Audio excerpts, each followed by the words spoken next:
welcome back. Today we are planting this Fantasia Nectarine tree. It's supposed to be a pretty juicy and sweet, a little bit tangy nectarine, and I think I have the perfect place for it right behind my side patio, and it is almost time for it to bloom. So I want to get this thing in the ground.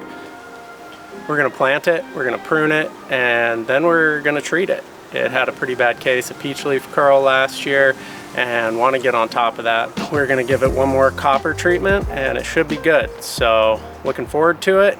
Let's get this thing in the ground. All right, time to measure off the patio. I wanted to get this thing centered somewhere close to that post, but equally between the fence and the patio, and just wanted to walk around, stare at it, see what it might look like, and think I found the spot. Got our hole measured and marked. Looks good. Good spot. I had to think about where the next tree is going to go so I get the spacing right, but now we know where it's at. Only one thing left to do, and that's dig. This soil usually most closely resembles concrete, but we got a bunch of rain before this, almost like a week of rain, and so it is cutting like butter. So enjoy the next 10 minutes watching me slowly dig this hole. Psych! I wouldn't do that to you. Here's a time lapse, speeding this way up, basically digging a hole, eventually gonna make it square. Just kind of prefer a square hole. That way the roots won't be circling and they'll hit a wall, and we're gonna poke some holes in the wall with a garden spade and hope those roots just take off into the native soil. Got the hole dug, squared it off, brought some soil amendments. I've got compost that I made fresh from the backyard. I got some starter fertilizer, and I got a bag of sand. And we're just gonna mix that in with the native soil and get this plant off to a fresh new lease on life in its brand new hole. So let's get to it. A good way to get the tree out of the pot is to put it on its side. You roll it around, press on it, make sure that it's detached from the sides, and then a great way to ruin all of that good work is to recklessly pull it out and not realize that you hadn't gotten it completely loosened. So yeah, I did lose a decent amount of root mass right here. Bit of a mistake. All good. We're gonna just loosen this up, pull out some of the roots, and yeah, is what it is. This thing is solid, tons of good stuff in there, so should be good. Well, I thought I had the level of the hole right till I lost about 20% of the root mass, and maybe even like 30% of the actual height of the root ball. So got to fill it up and get that new level right. So already making a little mixture using some of the potting soil that came off of the tree, mixing it with some sand and some of the native soil. The key here is to not bury a ton of decomposing organic material deep down in your soil. So don't take a bunch of fresh compost and just bury it deep. You want to get a lot of native soil. The sand helps with drainage and adding a little bit of the grittiness to the soil. But if you just throw a ton of compost down there, you risk giving your plants root rot, because you're basically making a pool where it's really easy for water to just sit and really difficult for it to drain out into the more dense soil. You end up with essentially a pool. Now that we got our level pretty much where we want it, it's time to place the tree. Now, I did pack out the soil underneath, because if you don't, you can end up having your tree settle quite a bit. It still will settle a little bit like this, but not nearly as drastically as it would if you did not pack it out. So let's go ahead and set this thing. All right, so we got our tree in. It's a little bit above grade, which is what we want. You want to make sure that you're not setting this thing below the actual line of the native soil. That way it doesn't get just waterlogged and totally sogged up and potentially root rotted if you have a long period of intense rain. Now, one thing you want to look for is your graft joint right here, where the fruit tree that you're trying to grow is grafted onto the rootstock. And you want to make sure that you don't have it facing south. In my case, south is that way. So we want to make sure that this joint right here is facing away. And then besides that, just want to see roughly how you want it to look from where you're going to be looking at this tree the most. And for me, that's over there. So looking at the structure, looking at the leaders, I'm going to step out, give it a look. All right, I like generally where it's at. I do want to lean it this way just a little bit, so I'm going to pack some soil underneath that. All right. Give that one more look. Yeah, I like that. And now we're just going to fill this all in. Going to use some of that fresher compost in this top layer. The reason I didn't put nearly any in the below layers is there is some larger particulate in there right now, which I wasn't able to sift out because it was pretty wet. And I don't want that buried deep in the soil. It needs oxygen to decompose. So up here in this top layer, it'll be totally fine, but didn't want to bury a ton of that down below. So let's fill the rest of this hole up here. We'll water it in, come back tomorrow, fertilize it, prune it, and give it one last copper treatment before the buds start to break and we get flowers. On to super speed mode. We are just mixing up all the different components here, throwing a little bit of starter fertilizer on top.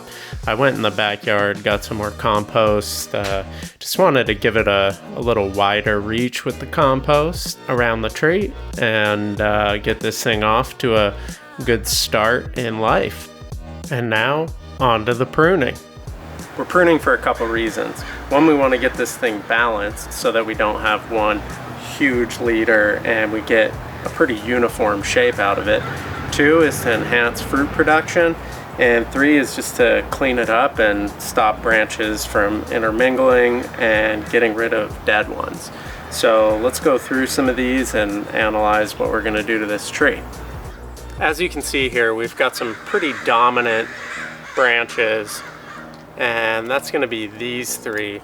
This one back here is, I think, dead, and one way that you can check is by breaking it or giving it just a little snip. And yeah, it looks like dead wood. So this one's going to go, and we're going to be left with these three main guys right here. And before I go through and decide some of the larger pruning that's going to level out these areas and give the tree a pretty even look and feel, I'm going to go through and cut off all the dead wood so I can get a better idea of what this thing actually looks like. You'll know it's dead if when you break it, there's no green, no moisture, and it's just brown dead wood. You can also find out by scratching the limb with your thumb and seeing if it's green underneath. Not only are these branches dead over here, as you can see, they're lifeless, they snap, but they're completely horizontal, which is something I don't want, especially right here near the bottom of the tree. If it does fruit, the fruit is going to drag this down and it is going to hit the ground.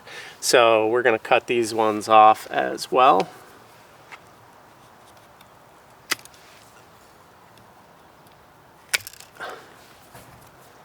Same goes for this one. And just a little tip, see the fine blade side? Always want that closest to the tree because this right here, the blunt side, can cause some damage. So if you're, keeping a tiny bit here, you don't want it to be damaged.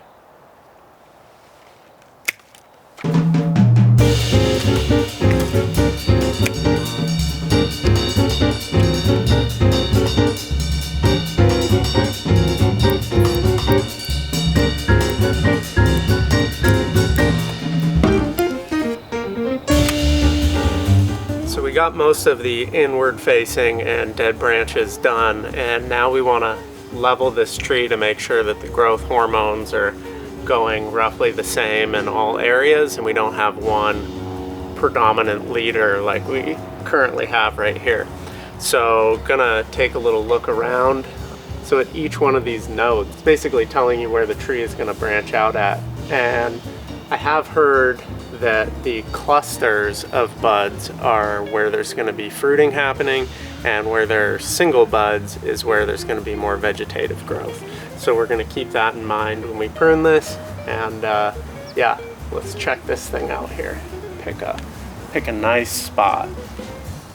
This bud right there looks like it is a good contender to get growing away from here.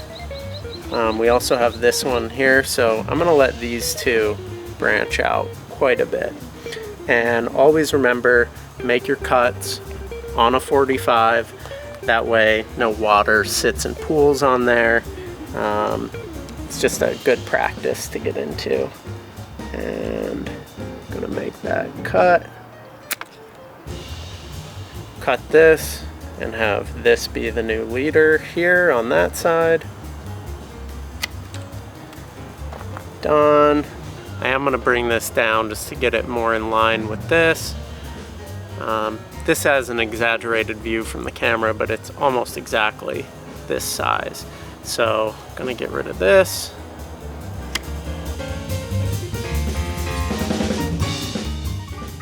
One last majestic cut. Oh, love that slow-mo. And here's your tree. It's looking pretty naked compared to before, but that's how we want it right now. Now that we got this thing all sliced and diced, we're gonna give it a treatment. Putting some copper in here. Also gonna put some horticultural oil, copper for the peach leaf curl and any other funguses, and then the horticultural oil to kill off some of the bugs. And yeah, last year I battled peach leaf curls super bad. I bought the tree right before it bloomed out and had no idea it had it, and I ended up getting no fruit last year because it was overtaken by peach leaf curl. Pretty brutal. So not letting that happen again. And yeah, pay attention, treat your plants, and treatment. Anyway, I would spray it with some copper at the very least.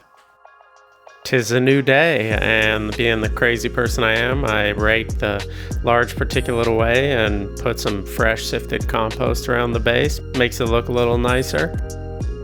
And last but not least, gonna whitewash this, or more accurately, grayish wash this. I'm using Ivy Organics grayish color organic paint. It's not really paint, it's like a bunch of stuff like diatomaceous earth, oils, and other things. Just trying to prevent this tree from getting sunburned. And there you go. We got our nectarine tree planted. We got it pruned up, gave it fresh compost, fertilizer. We painted it with a little sun protectant, and it's really in a great place to grow nice and strong and give us delicious fruit. So get out there, plant something, and enjoy the fruits of your labor.